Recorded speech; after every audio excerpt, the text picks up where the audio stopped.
I have mentioned many times in previous videos that the important reason for the decline of American technology is the Indianization of Silicon Valley.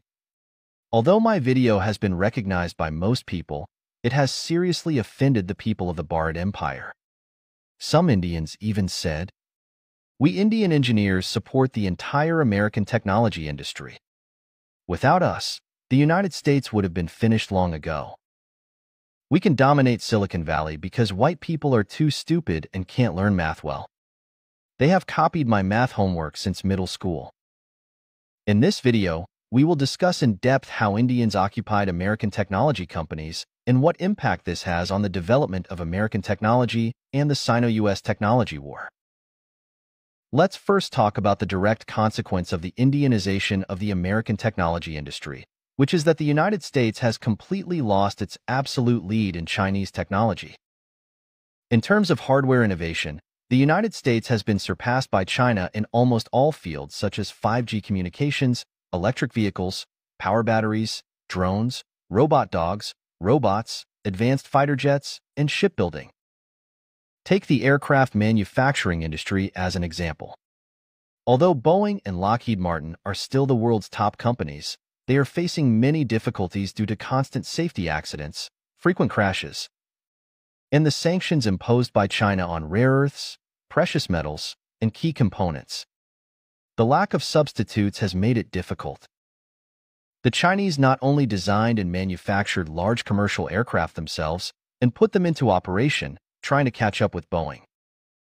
At the same time, they are also ahead of American companies such as Lockheed Martin in various fields, such as the sixth-generation fighter, hydrogen-oxygen engine, high-power wind tunnel, and stealth materials. 20 years ago, the Chinese could not imagine today's progress. If you don't know what all this has to do with Indian engineers, then you only need to Google to search for news about Boeing and Lockheed Martin's large-scale recruitment of Indian engineers, investment in India, and establishment of Indian supply chains, and you will find out the reason. The funny thing is that the United States has become the world's second largest country for crashes after India and has truly achieved Indianization. Besides, the key field in which the United States can still be called a leader is the chip industry, which is completely dependent on the Chinese. AMD, NVIDIA, and TSMC are all led by the Chinese. In addition, the U.S. chip blockade against China has failed to achieve its intended purpose. The mainland's mature chip process has obvious advantages and is sweeping the world with its price advantage. As for high-end chips, China has already reached the 7 nanometers to 5 nanometers process, and various Chinese scientific research units have successively developed key nodes such as extreme ultraviolet light sources and photoresists. Chinese companies such as Huawei and SMIC have achieved independent control in EDA software, chip architecture, chip design, and chip manufacturing. Once the final hurdle of advanced process is broken, the U.S. technological hegemony will collapse. What is more frightening is that the release of DeepSeek shows that the chip embargo cannot limit China's technological progress at all, and it also marks that the U.S.'s leading advantage in the field of AI large models has been greatly reduced. DeepSeek has greatly reduced the requirements of AI for computing power, allowing AI innovation companies in China and other countries to compete with American companies on the same stage. Simply put, Indian engineers and CEOs throughout Silicon Valley have not made so-called huge contributions to the U.S. technology industry. They just receive a large amount of salary from American companies every year and send it back to India, so that the Modi government can make up for the trade deficit, buy more products from China, and buy more weapons and equipment from Russia and Western countries, and boast that the Bharat Empire has become a superpower. Yes, this is the cold reality. The U.S. government used intelligence agencies such as the CIA and FBI to investigate and crack down on Chinese scientists, causing them to return to China in large numbers. In addition, the steady improvement of the quality of China's local engineering team and China's strong industrial strength have rapidly promoted the takeoff of China's science and technology industry in the past decade and made major breakthroughs. So why can Indians occupy large Silicon Valley companies and even military industrial enterprises such as Boeing and Lockheed Martin? Is it really like some Indians say that American whites are stupid and copied his math homework in middle school? Well, let's start with math homework. White people are bad at math, right? If you're talking about the general level, yes. If Chinese primary school students go to middle school in the United States or Canada, their math ability will shock their classmates. But we need to understand that most of these so-called white people who are not good at math are engaged in occupations such as farmers, truck drivers, auto mechanics, supermarket cashiers, and delivery men. Do such jobs require a good level of math? When it comes to the field of technology, Western whites are still the main driving force for scientific and technological innovation. Most of the original innovative concepts were provided by white people, or in other words, white people launched several industrial revolutions and pushed mankind into the internet and information age. The various technology giants we are familiar with, such as Apple, Microsoft, Google, Facebook, Adobe, Oracle, etc., and various open-source projects that changed the world, such as Linux and Android, are all led by white people. These white people should not have copied Indian math homework in middle school.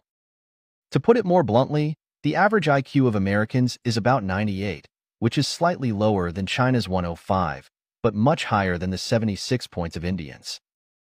Therefore, the saying that white people are stupider than Indians and that Silicon Valley is occupied by Indians is completely untenable. In fact, before Silicon Valley was Indianized, Chinese people had a great deal of awe for white people, always thinking that what Americans can do, we may not be able to do. But when Chinese people found that their opponents became Indian engineers, their inner contempt could not be suppressed. Yes, Chinese people completely disdain the so-called high IQ of Indians, because we really know the capabilities of Indians too well. As a programmer, I can say very responsibly that most of the Indian engineers I have come into contact with have very low coding skills and are completely unable to match their positions. I would rather rewrite it completely myself than use their shitty code. But after more contact, I understand why they can occupy Silicon Valley, which is about the biggest advantage of Indians. Good at bragging, forming cliques, and completely ignoring the rules. Let's assume that Alex, a boy from an ordinary white family, was born in a middle-class community. So what does he need to pay to become an IT engineer in Silicon Valley? He needs to study harder than his classmates since elementary school and enter a good middle school. Sadly, many good schools in the United States are private, and if they cannot get scholarships, it is difficult for ordinary middle-class families to afford it. Therefore, we can only assume that Alex entered a medium-level public middle school and relied on his own diligence to get into a medium-rank university. He needs to face high tuition fees. Yes, unless you are a 1 in thousands full scholarship winner. Otherwise, you will find that you are burdened with a lot of student loans after graduating from college, and you need to find a good job immediately to repay the debt. Alex, an IT graduate from a non-famous school, came to Silicon Valley with the goal of seeking a basic position such as a junior programmer in an unknown company.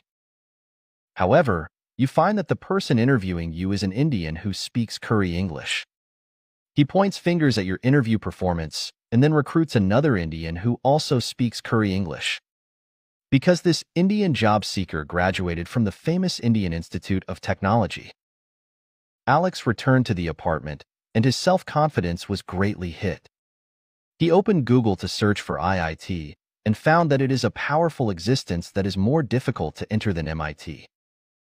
In the next few days, Alex encountered similar failures one after another. Because there are always graduates from famous Indian schools or Indian interviewers who are more like the masters of Silicon Valley. Until one day, Alex went through untold hardships and was recruited by a Chinese named Laoli, and they became good friends. Laoli told Alex that the Indian supervisor did not recruit you, not because you could not meet the recruitment requirements, but because he would not recruit anyone except Indians. Yes, he was able to become a supervisor because of the promotion of his Indian fellow countrymen, and he must give special care to Indian job seekers.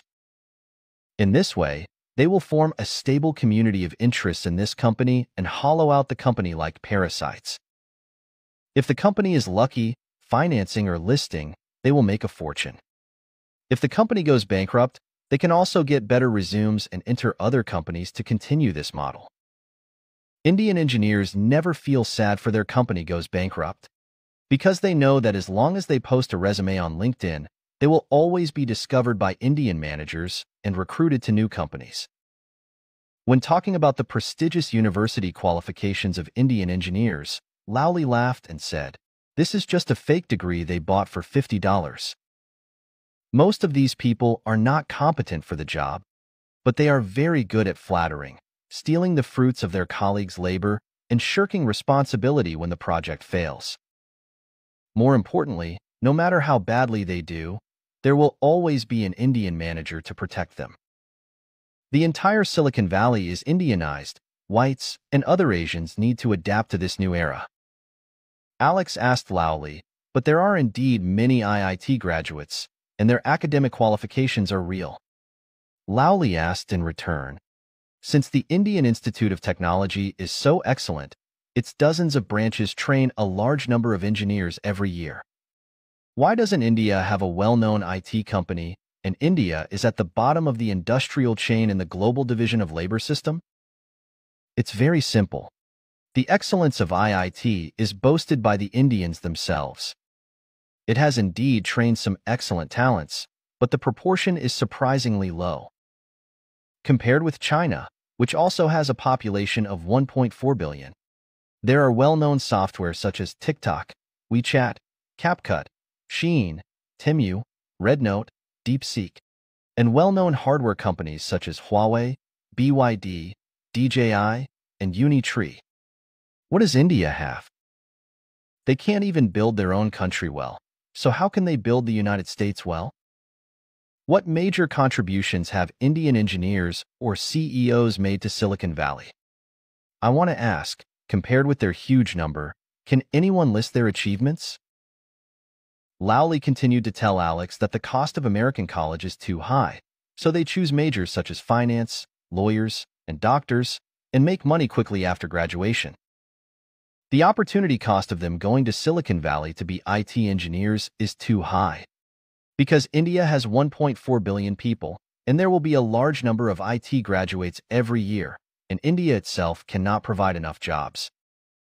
These Indians can only find ways to enter the United States and other Western countries to seek job opportunities. They are good at bragging, fraud, and deceiving their bosses.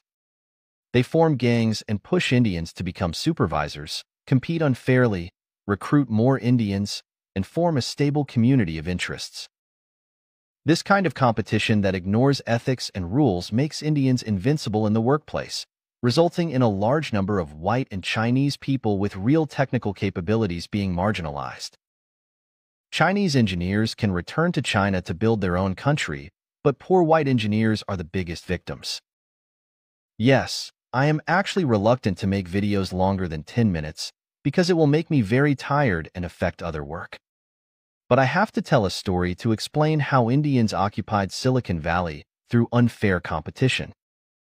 In fact, Indians have monopolized the business of many small cities in Canada by the same unfair competition, which is another tragedy.